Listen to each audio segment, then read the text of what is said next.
ওটা আছে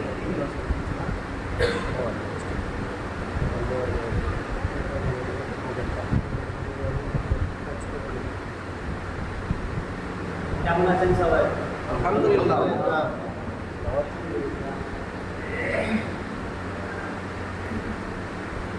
আলহামদুলিল্লাহি রাব্বিল আলামিন والصلاة والسلام على رسوله الكريم أما بعد فقد قال الله تبارك وتعالى في القرآن المجيد أعوذ بالله من الشيطان الرجيم بسم الله الرحمن الرحيم ومن أحسن قولا ممن دعا إلى الله وعمل صالحا وقال إنني من المسلمين ولا تستوي الحسنة ولا السيئة ادفع بالتي هي أحسن فإذا الذي بينك وبينه عداوة كأنه ولي حميم وقال النبي صلى الله عليه وسلم في الحديث المبارك عن علي رضي الله تعالى عنه قال حدثني رسول الله صلى الله عليه وسلم بأربع كلمات لعن الله من لعن والديه لعن الله من ذبح لغير الله لعن الله من أوى محدثا لعن الله من غير منار البر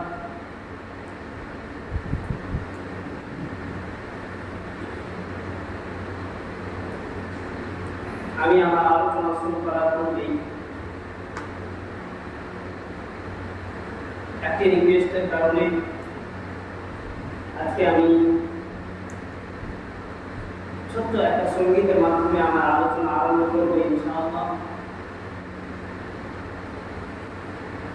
সঙ্গীতটি কয়েকটি লাইনে হলেও আমি এর আগেও আপনাদেরকে শুনিয়েছি, যারা শুনেছেন তারা আমি শুরু করলে বুঝতে পারবেন অত্যন্ত চমৎকার এবং এই সঙ্গীত দ্বারা মানুষের দুঃখ কষ্ট এবং মানুষের জীবনে যে মাঝে মাঝে পারিবারিক সমস্যার কারণে হোক বা অন্যান্য সমস্যার কারণে হোক যে দুঃখ আসে, যদি সে এই সঙ্গীতটি অনুভব করতে পারে বুঝতে পারে তাহলে তার হতে পারে সেই দুঃখ কষ্ট এবং প্রশান্তি আসবে কষ্ট করবে। এই দুনিয়ার মালিক প্রভু তুমি রহমান, তুমি হাসাও তুমি কাঁদাও তুমি মেহেরবান। এই দুনিয়ার মালিক প্রভু তুমি রহমান, তুমি হাসাও তুমি কাঁদাও তুমি মেহেরবান। তুমি হাসাও তুমি কাঁদাও তুমি মেহেরবান। তোমারি দয়ায় বেঁচে আছি সবাই, তোমার মায়ায় পথকে চলি নির্ভাবনায়। তোমারি দয়ায় বেঁচে আছি সবাই, তোমার মায়ায় পথকে চলি নির্ভাবনায়। তুমি হান্নান তুমি মান্নান তুমি দয়াবান। এই দুনিয়ার মালিক প্রভু তুমি রহমান, তুমি হাসাও তুমি কাঁদাও তুমি মেহেরবান। তুমি হাসাও তুমি কাঁদাও তুমি মেহেরবান। আমাদের জীবনে দুঃখ কষ্ট আছে, আমরা অনেক সময় অনেক দুঃখের কারণে কেঁদে ফেলি, অনেক সময় আমরা এমন কিছু আল্লাহর তরফ থেকে পাই যার কারণে আমরা অত্যন্ত আনন্দিত হই, আমরা হাসি। এই যে হাসি কান্না দুঃখ আনন্দ এই যাবতীয় জিনিস তার পক্ষ থেকে তার পক্ষ থেকে আল্লাহ। যদি আমরা এই কথাটা বিশ্বাস করতে পারি যে যে দুঃখ কষ্ট আমাদের উপরে আসছে এবং সময়ে সময়ে যে আনন্দ আমরা পাচ্ছি এই সমস্ত কিছু আল্লাহর পক্ষ থেকে। পারিবারিক সমস্যায় আপনি ভুগছেন, আপনি বিবাহ করেছেন, আপনার পরিবার ভালোই চলছে, হঠাৎ কি যেন হলো, আপনার ছেলেটা অ্যাক্সিডেন্ট হয়ে গেল, আপনি অনেক দুঃখের মধ্যে পড়ে গেলেন। এই সময়েও আপনাকে ধৈর্য ধারণ করতে হবে আর বিশ্বাস রাখতে হবে এটা কার পক্ষ থেকে? আল্লাহর পক্ষ থেকে। হতে পারে আল্লাহ তাআলা এর দ্বারা আপনার পাপ মোচন করছেন, অথবা এর দ্বারা আল্লাহ আপনাকে পরীক্ষা করছেন। এখানে ধৈর্য ধারণ করতে হবে। এটা আল্লাহর পক্ষ থেকে। যদি আপনি এটা বিশ্বাস রাখতে পারেন তাহলে আপনি কিন্তু অশান্তিতে ভুগবেন না, বরং আপনার মনের ভিতরে প্রশান্তি আসবে যে এটা হয়েছে আল্লাহর পক্ষ থেকে। সেই আল্লাহ, যে আল্লাহ সমস্ত কিছু করতে পারে। হতে পারে হসপিটালে গিয়ে আমার ছেলে এখনো সুস্থ হবে, এটা ডাক্তার বলছেন না, এরপরেও যদি আপনি বিশ্বাস রাখেন এই অঘটন যেমন ঘটেছে আল্লাহর পক্ষ থেকে, আল্লাহ চাইলে আবার আমার ছেলে ঠিক হতে পারে। হবে না? হবে না? তাহলে যখন আপনি বিশ্বাস রাখবেন যে এই দুঃখটা আল্লাহর পক্ষ থেকে এসেছে, এক সময় আমার আনন্দ আল্লাহর পক্ষ থেকে আসবে, সমস্ত কিছু আল্লাহর পক্ষ থেকে, তুমি হাসাও, তুমি কাঁদাও, তুমি মেহেরবান, এই বাক্য যদি আমাদের মনে থাকে, আমরা যদি বিশ্বাস রাখতে পারি, তাহলে আমাদের জীবনে অনেক সময় যে বড় বড় দুঃখ কষ্ট আছে, সেই দুঃখ কষ্টগুলো আমাদের অন্তর থেকে মুছে যাবে। আমরা ধৈর্য ধারণ এবং আল্লাহর উপরে তাওয়াক্কুলের কারণে আমরা হালকা সময় হলেও পরিবারের সামাজিক এবং পারিবারিক সমস্যার মধ্যে থাকলেও আমরা কিন্তু প্রশান্তির সাথে জীবনযাপন করতে পারব। আমি এই সঙ্গীত ফিরে এসে আপনাদেরকে মেসেজ দিতে চাই না। আমি আপনাদের সামনে যে বিষয় নিয়ে আলোচনা করব সেই বিষয়টি হচ্ছে কুরবানির শিক্ষা। কুরবানির শিক্ষা মানে আমি আপনাদের সামনে এই বিষয়টি এই জন্যই নিয়েছি, কারণ আমরা কয়েকদিন পূর্বে কুরবানির ঈদ উদযাপন করলাম। এই ঈদটাকে বলা হয় ঈদুল আযহা। কি ঈদ বলা হয়? ঈদুল আযহা। কিন্তু পরিচিত ভাষায় আমরা এটাকে বলি কুরবানি ঈদ, আর ঈদুল ফিতরকে আমরা বলি রোজার ঈদ। তো আমরা যেহেতু এটাকে কুরবানি ঈদ বলি, তবে মনে রাখবেন হাদিসের মধ্যে কোথাও কুরবানি শব্দটি নেই। হাদিসে কুরবানি ঈদের জন্য কুরবানি শব্দটি নেই। হাদিসে আছে উযহিয়া বা আযহিয়া বা যাহিয়াতুন শব্দ। এই শব্দের অর্থ এবং এই শব্দকে লক্ষ্য রেখে এই থেকে উৎসর্গ হয়েছে এবং এখান থেকে বানানো হয়েছে, এখান থেকে বের করা হয়েছে ঈদুল আযহা।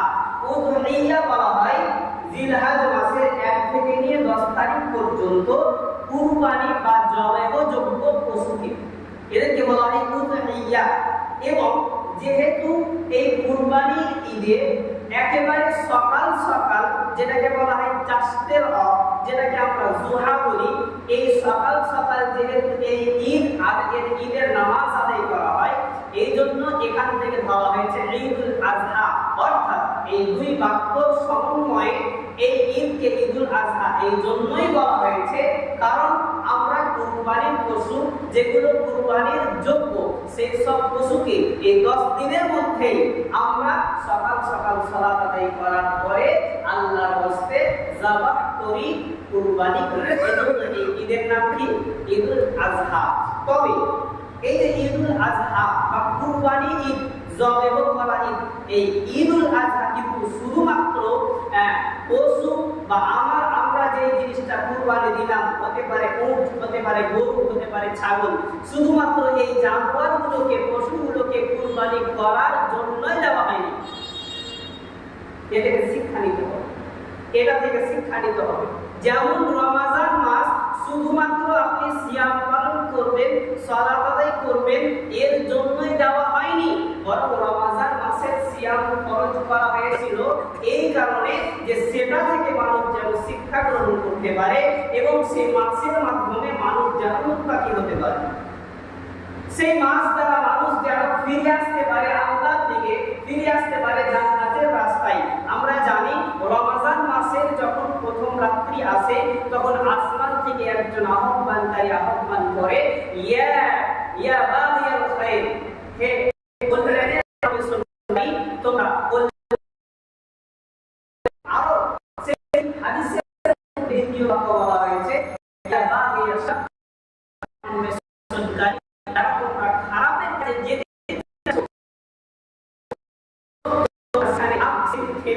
সেখানে তোমরা থেমে যাও, সেই দিকে যেও না। অর্থাৎ আমরা বুঝতে পারলাম এই রমজান মাস মানুষকে কল্যাণের দিকে নিয়ে আসা বা মানুষকে কল্যাণের দিকে আসার শিক্ষা দিচ্ছে, আর মানুষকে অকল্যাণ থেকে নিষেধ করছে, অকল্যাণ থেকে দূরে থাকার শিক্ষা দিচ্ছে।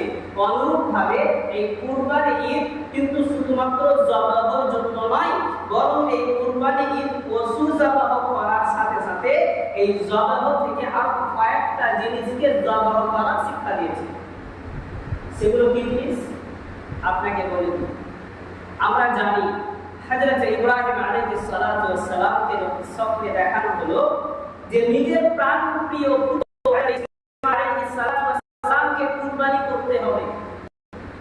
আমরা জানি তিনি সন্তান পেয়েছিলেন, তিনি শেষ বয়সে গিয়েছিলেন সন্তান, প্রাণপ্রিয় সন্তান, সন্তানকে আল্লাহর পক্ষ থেকে কুরবানি করার হুকুম হলো। ইসমাঈল আলাইহিস সালামকে জিজ্ঞেস করা হলো, ইব্রাহিম আলাইহিস সালাম জিজ্ঞেস করলেন, অর্থাৎ নিজের পিতা জিজ্ঞেস করলেন যে আল্লাহর পক্ষ থেকে এই হুকুম দেওয়া হয়েছে, তোমার মতামত কি? তখন ইসমাঈল আলাইহিস সালাম বললেন, যেটা আল্লাহর পক্ষ থেকে হুকুম দেওয়া হয়েছে, যেই কাজটা আল্লাহ আপনাকে করতে বলেছে সেটা আপনি করুন, আপনি সেটা আমলে পরিণত করুন। ইনশাআল্লাহু মিনাস সাবিরিন, নিশ্চয়ই আপনি আমাকে ধৈর্যধারী পাবেন, আমি ধৈর্য ধারণকারী হিসেবে থাকছি, নিশ্চয়ই আমাকে আপনি ধৈর্য ধারণকারী পাবেন। এবারে তিনি নিজেকে সঁপে দিলেন, এবারে তিনি আল্লাহর আনুগত্য প্রকাশ করলেন। তিনি যখন জবাহ করতে গেলেন, আমরা জানি যে জবাহ করার টাইমে কিন্তু তিনি জবাহ হয়েছিলেন। আল্লাহ তাআলা যে জবাহ করার হুকুম দিয়েছিলেন যে ইসমাঈলকে জবাহ করতে হবে, তো ইব্রাহিম আলাইহিস সালাম যে নিজের মায়া, একটা কথা বলি, তার মায়া কিন্তু অনেক বেশি থাকবে।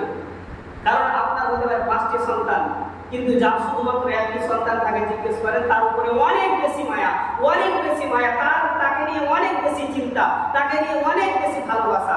তার একটি মাত্র পুত্র সন্তান হয়েছে, তাও আবার অনেক দোয়া করার পরে শেষ বয়সে গিয়ে তার কত মায়া থাকতে পারে, ইসমাঈলের প্রতি কত ভালোবাসা থাকতে পারে, কত দরদ থাকতে পারে, কত অন্তরের ভিতরে কলিজার টুকরার জায়গা থাকতে পারে। তাকে যখন হুকুম দেওয়া হলো যে আপনি আপনার সন্তানকে কুরবানি করুন, তখন তিনি রেডি হলেন। কুরবানি করার জন্য যখন গেলেন, তখন পরবর্তীতে আমরা জানতে পারলাম ইসমাঈল আলাইহিস সালাম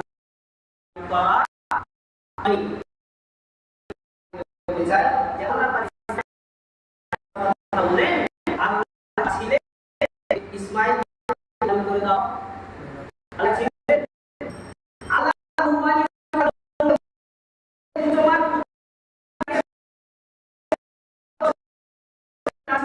যে ইব্রাহিম তার প্রাণপ্রিয় পুত্রকে, তার কলিজার টুকরোকে জবাহ করে চাচ্ছিল কি? তার পুত্রকে তার বাবার কাছ থেকে ছিনিয়ে নিয়ে, এটা কি আল্লাহ তাআলা চাচ্ছিল? জি না, আল্লাহ তাআলা এইটা চাননি, আল্লাহ তাআলা এইটা চাননি। আল্লাহ তাআলা চেয়েছেন অন্তরটা, আল্লাহ তাআলা চেয়েছেন যে আল্লাহর আনুগত্য করতে পারে কিনা। আল্লাহ তাআলা এই পরীক্ষা নিয়েছেন যে আমার জন্য তার প্রাণপ্রিয় পুত্রটাকেও কুরবানি করে দিতে পারে। এই শিক্ষা তিনি সেখান থেকে নিতে চেয়েছেন। তিনি সেখানে নিজের পুত্রকে অর্থাৎ ইসমাঈলকে ইব্রাহিম দ্বারা কুরবানি করাতে চাননি, বরং চেয়েছেন আল্লাহর জন্য নিজেকে সহ নিজের পুত্রকে কুরবান করে দেওয়ার জন্য কতটা রেডি আছে এটা দেখতে চেয়েছেন। আল্লাহ তাআলা যে আমাকে আপনাকে ঈদুল আযহা বা এই কুরবানি ঈদ দিয়েছে, এর মানে এটা মানে শুধুমাত্র আপনি আনন্দ উপভোগ করবেন, এর মানে এটা নয় যে শুধুমাত্র আপনি মাংস খাবেন, এর মানে এটা নয় যে শুধুমাত্র আপনি খাবেন খাওয়াবেন আর পাড়া পড়শি নিয়ে আনন্দ করবেন। ঈদে একবার এদের বাড়ি যাবেন, ওদের বাড়ি যাবেন, আত্মীয় স্বজনে ঘুরবেন, খাওয়া দাওয়া করবেন, মौज মাস্তি করবেন, আনন্দ ফুর্তি করবেন, এর জন্য নয়। এই ঈদুল আযহা বা জবাহ করার ঈদ দ্বারা এইটা আপনাকে শিক্ষা নিতে হবে যে যেমন ভাবে আপনি আপনার টাকা দিয়ে কুরবানির পশু ক্রয় করে ঈদের দিন আপনার সেই পশুকে মায়া ত্যাগ করে দিয়ে, আপনার সেই পশুকে মায়া ত্যাগ করে দিয়ে, ভালোবাসা ত্যাগ করে দিয়ে আল্লাহর জন্য ভাবে আপনাকে আপনার থেকে মায়া আপনি সেই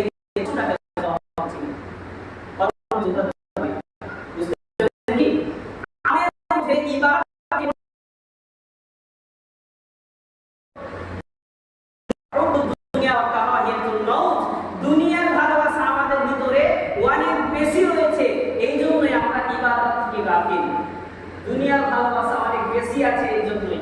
নাহলে আপনি দেখুন, যখন আপনাকে বলা হলো যে আপনি যদি এখন এসআইয়ের আজাদ হচ্ছে, আপনি শুনতে পাচ্ছেন একটা ট্রাক এসেছে যে সেখান থেকে সিমেন্ট নামিয়ে আপনাকে দোকানে ভরতে হবে, এটা প্রায় 2 ঘন্টার কাজ।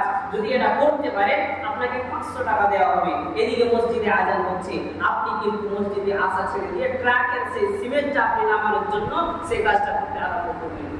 এর নাম রব্ব দুনিয়া, মানে আপনি দুনিয়াটাকে বেশি ভালোবাসলেন। এদিকে আল্লাহর পক্ষ থেকে যে হাইয়া আলাস সালাহ, হাইয়া আলাল ফালাহ, মাইকের উচ্চস্বরে আওয়াজ হচ্ছে, তোমরা কামিয়াবির দিকে এসো, তোমরা সালাতের দিকে এসো, এই বার্তাকে আল্লাহকে মসজিদের দিকে এই আহ্বান দুনিয়ার ভালোবাসা গেলেন, দুনিয়া বেশি প্রাধান্য দেন, আখিরাত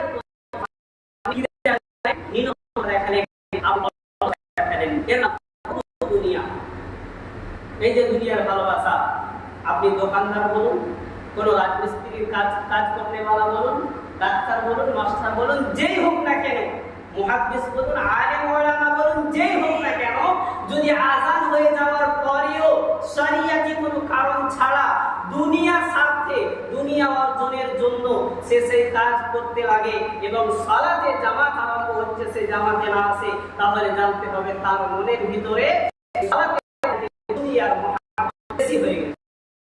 আল্লাহ কাজে সে কুরবান বললেন, জবাব করার এটাকে আপনাকে শিক্ষা নিতে হবে। আর ভিতরে থাকা দুনিয়ার ভালোবাসা, দুনিয়ার মহাব্বত, দুনিয়ার প্রায়োরিটি, এটাকে আপনাকে কেটে দিতে হবে, জবাব করতে হবে এবং আল্লাহর ভালোবাসা আমার ভিতরে রাখতে হবে। জান্নাতের ভালোবাসা হবে, রাসূলের ভালোবাসা হবে, সাহাবায়ে তাবেঈন, আমবে ইকরাম, সালফে সালেহিন যেভাবে নিজের ভিতরে কি রেখেছেন, ভালোবাসা রেখেছেন, ইতাআত করার, যে নিজের ভিতরে ইতাআত করার, আল্লাহ এবং তার রাসূলের কথা মানার যেমন মনস্থ করেছিলেন, যেমন ভাবে রেডি থেকেছিলেন, এরকম চেষ্টা করতে হবে আল্লাহ এবং তার রাসূলের ভালোবাসা নিজের ভিতরে নিয়ে আসা। সম্মানিত উপস্থিতি, 1 নম্বর কি বললাম? দুনিয়ার ভালোবাসাকে কেটে দিতে হবে। এটা আমাদেরকে কুরবানি থেকে শিক্ষা নিতে হবে, অর্থাৎ ঈদুল আজহা থেকে প্রথম শিক্ষা নিতে হবে। মনে রাখবেন, আমি শেষের বেলায় বলবো ইনশাআল্লাহ, মনে রাখবেন প্রথম শিক্ষা কি নিতে হবে, যে যেমন ভাবে আমরা কুরবানি ঈদে ঈদুল আজহাতে পশুকে কুরবানি করে দিলাম, জবাহ করে দিলাম, অনুরূপ ভাবে আমরা দুনিয়ার ভালোবাসাটা আখিরাতের উপরে জবাহ করতে হবে। মানে আমরা দুনিয়ার ভালোবাসা নিজের ভিতরে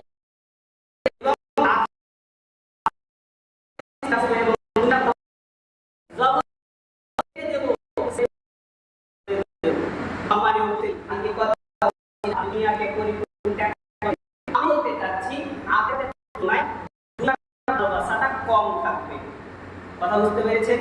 আমি এটা বলছি না আপনি আপনার সন্তান সন্ততি অর্থাৎ ছেলে মেয়ে স্ত্রী পরিবার সবাইকে ছেড়ে দেন, আপনি সব কিছুকে ছেড়ে দিয়ে একজন নাসিক বা একজন সন্ন্যাসী হয়ে যান, আমি এটা বলছি না। আমি বলতে চাচ্ছি আখিরাতের ভালোবাসা দুনিয়ার ভালোবাসার তুলনায় অধিক হবে, বেশি হবে। আখিরাতের তুলনায় দুনিয়ার ভালোবাসা অধিক হবে, বেশি হবে। আখিরাতের তুলনায় দুনিয়ার ভালোবাসা যদি বেশি হয়ে যায় তাহলে কি করতে হবে? এই আখিরাতের ভালোবাসাটা বাড়িয়ে দিয়ে দুনিয়ার ভালোবাসাটা কমাতে হবে এবং সেই ভালোবাসার পরিমাণটাকে কেটে দিতে হবে। এটা প্রথম নাম্বার হলো, মনে রাখবেন। 1 নম্বর দুনিয়ার ভালোবাসা কেটে দিতে হবে, সেটাকে জবাহ করে দিতে হবে। নাম্বার 2, এই কুরবানি জবাহ করা থেকে আপনার ভিতরে থাকা মানুষের উপরে শত্রুতাকে কেটে দিতে হবে। কথা বুঝতে পেরেছেন? আপনার যে সমাজে চলতে গিয়ে অন্য লোকের সাথে শত্রুতা আছে, একজন মুসলিম ভাইয়ের সাথে শত্রুতা আছে, আপনার বাড়ির পাশের পড়োশির সাথে শত্রুতা আছে, এই শত্রুতাকে ঈদের দিন থেকে কেটে দিতে হবে।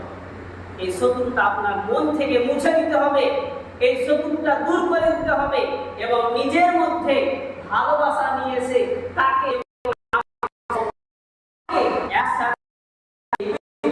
আনন্দ করতে হবে।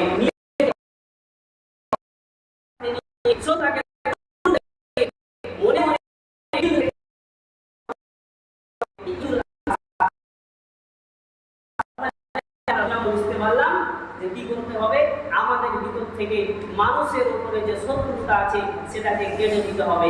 নাম্বার 3, এই ঈদুল আজহা বা পশু জবাহ করা থেকে এই শিক্ষা নিতে হবে যে আমাদের ভিতরে যে হিংসা আছে সেটাও জবাহ করে দিতে হবে। হিংসা আছে না নাই? আছে।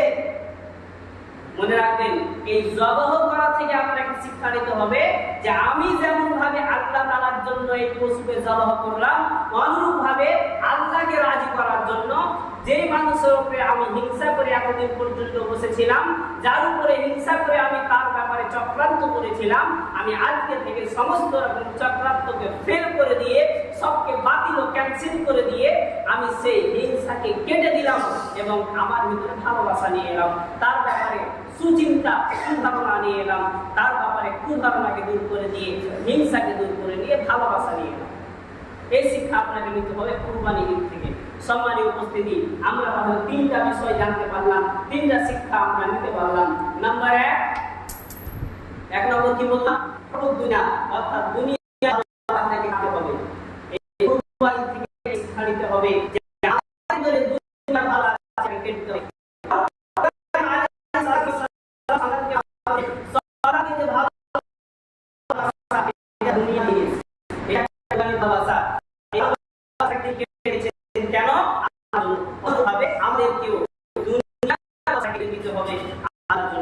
নাম্বার 2, শত্রুতা কেটে দিতে হবে মানুষের সাথে।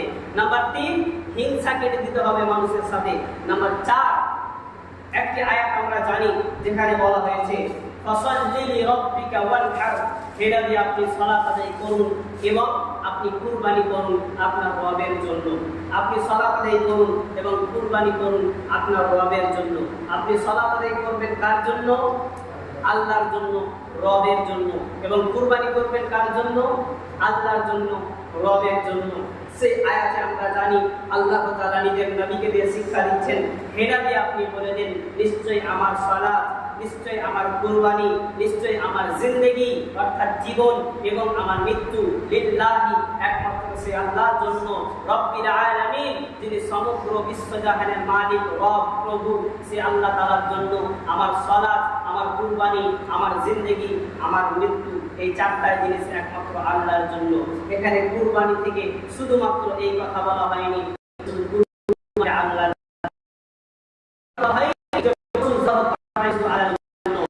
যেমন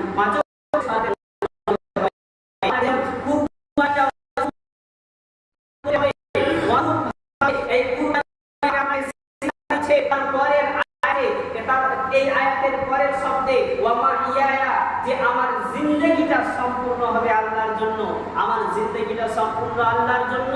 আমি এর অর্থ হচ্ছে আমি যদি মসজিদে 5 টাকা দান করি সেটাও দেব আল্লাহর জন্য। আমি যদি একটা সম্পূর্ণ গোটা মসজিদ তৈরি করে দিই বিতন বৈশিষ্ট্য, এটাও হবে আল্লাহর জন্য। আমি যদি একটা মাদ্রাসা তৈরি করে দিই এটাও হবে আল্লাহর জন্য।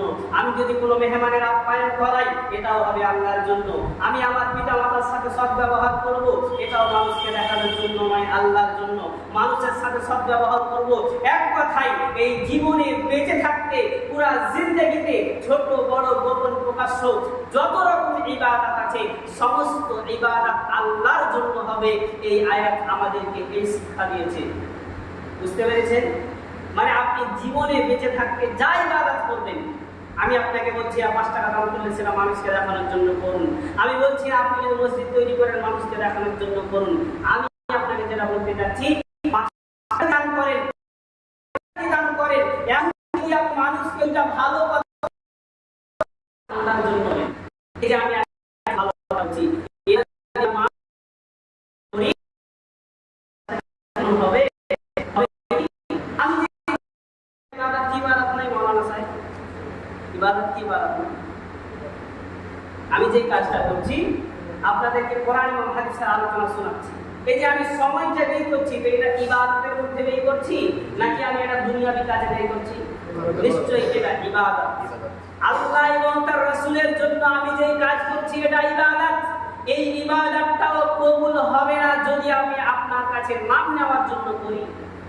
এই ইবাদতটাও কবুল হবে না যদি আমি মনে করি বলবল পড়ার মানুষ আমার খুব নাম করবে, আমার প্রশংসা করবে, এই জন্য আমি ভালোভাবে আলোচনা করব, এই উদ্দেশ্য নিয়ে যদি আমি আলোচনা শোনাই, এই উদ্দেশ্য নিয়ে যদি আমি বাইরে চালিয়ে কোরআন হাদিসের কথা যেইটুকু আছে তাছাড়াও বেশি বেশি বলে অতি রঞ্জন করে মানুষকে হাসিয়ে মানুষকে নিশ্চয়ই রাস্তা ইবাদত তারপরেও এটা গ্রহণযোগ্য নয়। এটার কারণে আল্লাহ এটার কারণে না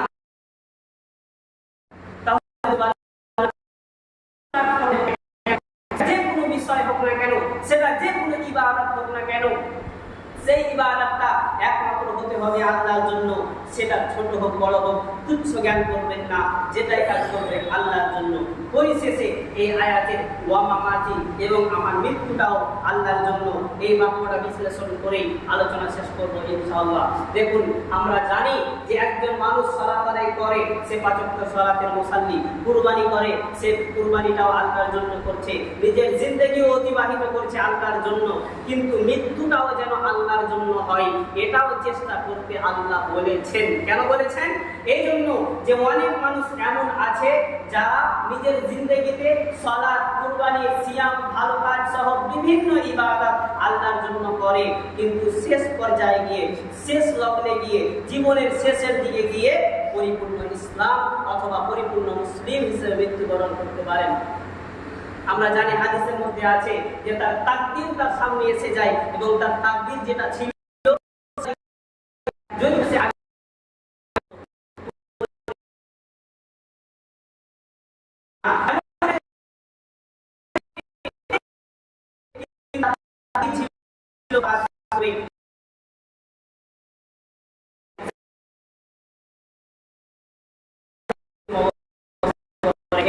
আয়াতে বলা হয়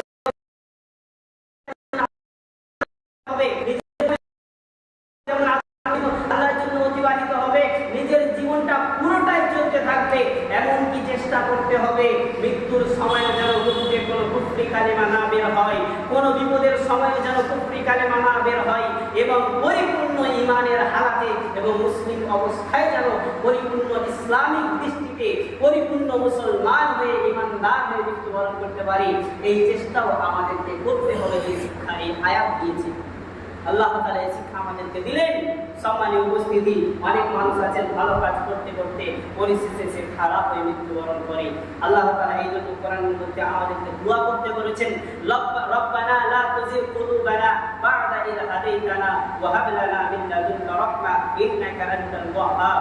আল্লাহ তাআলা শিক্ষা দিয়েছেন ঈমানদার মানুষদেরকে, আল্লাহ তাআলা শিক্ষা দিয়েছেন যারা পাঁচ ওয়াক্ত সালাত আদায় করে, যারা যাবতীয় ইবাদত আল্লাহর জন্য করে, যারা জান্নাতের কাছে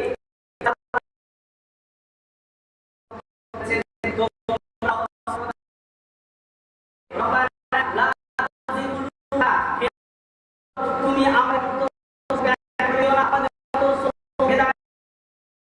রাস্তায় গোমরাহির দিকে করে দিও না, আমাদের অন্তর যেন টেরা হয়ে যায়, বেকানা হয়ে যায় শয়তানের প্ররোচনায়, শয়তানের ওয়াসওয়াসায়, যেন আমরা অন্য কোনো ভ্রান্ত বাতিল রাস্তায় না চলে যাই। রব্বানা লা তুযিগ কুলুবানা বা'দা ইয হাদাইতানা, আমাদেরকে হিদায়াত দিয়ে দেওয়ার পরেও যেন আমরা সালাত, সিয়াম যাবতীয় তোমার জন্য করতে করতে হিদায়াতের রাস্তায় থাকার পরেও যেন আমরা কোনো এক সময় তোমার হিদায়াতের রাস্তা থেকে দূরে না সরে যাই। এই দোয়া আল্লাহ তাআলা করতে বলেছেন। আমাদেরকে এই দোয়া কেন করতে বলেছেন? সেই আয়াতে যে আল্লাহ বললেন মৃত্যুটাও যেন তোমার আল্লাহ রাস্তায় হয়, এই চেষ্টা করবে, মানে সদা সর্বদা দুয়ার সহিত এই মৃত্যুটাও সদা সর্বদা আল্লাহ সম্মান করার জন্য হয়। সদা হাদিস পড়েছিলাম,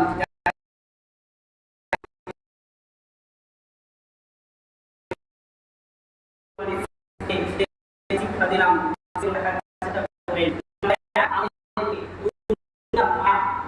এবং দুনিয়ার এই ভালোবাসাকে ত্যাগ করে দিতে হবে। বুঝতে পেরেছেন? দুনিয়ার ভালোবাসাটা আখিরাতের ভালোবাসার তুলনায় কম রাখতে হবে, কম রাখতে হবে। পরিপূর্ণ শেষ করে দিতে বলছি না যে আপনি ছেলে মেয়ে সব ছেড়ে দেন, কম রাখতে হবে, আখিরাতকে বেশি প্রাধান্য দিতে হবে। দুনিয়ার ভালোবাসা যদি বেশি থাকে তাহলে তাকে কেটে দিতে হবে, কমিয়ে দিতে হবে। নাম্বার 2, ভিতর থেকে মানুষের উপরে যে শত্রুতা আছে সেটাকে কেটে দিতে হবে। নাম্বার 3, হিংসা আছে এটাকে কেটে দিতে হবে। নাম্বার 4, পূর্ব কোরআনের আয়াত আল্লাহ তাআলার কথা দ্বারা আল্লাহ তাআলা এই শিক্ষা দিয়েছেন যে পুরো জিন্দেগি আল্লাহর ইবাদতে হবে, ছোট বড় যাই প্রকাশ্যে গোপনে ইবাদত হবে। আমাদের যেন আল্লাহর ইবাদতে এবং পরিপূর্ণ ইসলামিক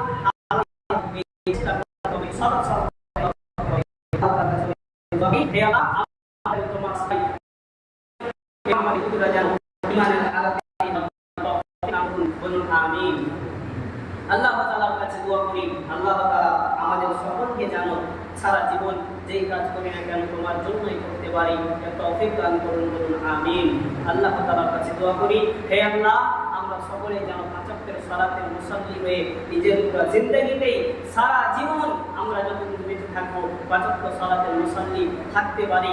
শয়তানের প্ররোচনায় আমরা যেন মসজিদকে ভুলে না যাই, আমরা যেন এই মসজিদের আযান থেকে দূরে না সরে যাই, এই মসজিদের পাঁচ ওয়াক্ত সালাত আদায় করা থেকে বিমুখ না হয়ে যাই, তৌফিক দান করুন, বলুন আমিন।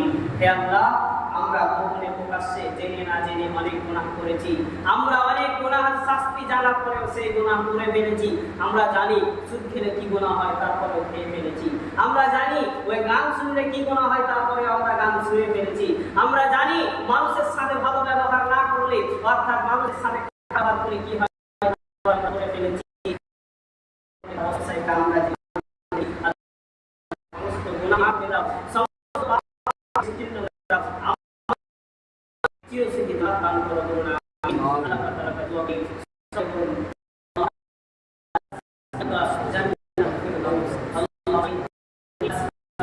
জান্নাতুল ফিরদাউস।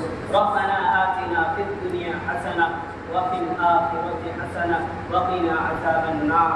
ربنا لا تزغ قلوبنا بعد إذ هديتنا وهب لنا من لدنك رحمة إنك أنت الوهاب. رب ارحمهما كما ربياني صغيرا رب ارحمهما كما ربياني صغيرا رب ارحمهما كما ربياني صغيرا. আজকে এখান থেকে আমি আমার আলোচনা শেষ করছি। আসসালামু আলাইকুম ওয়া রাহমাতুল্লাহি ওয়া বারাকাতুহু।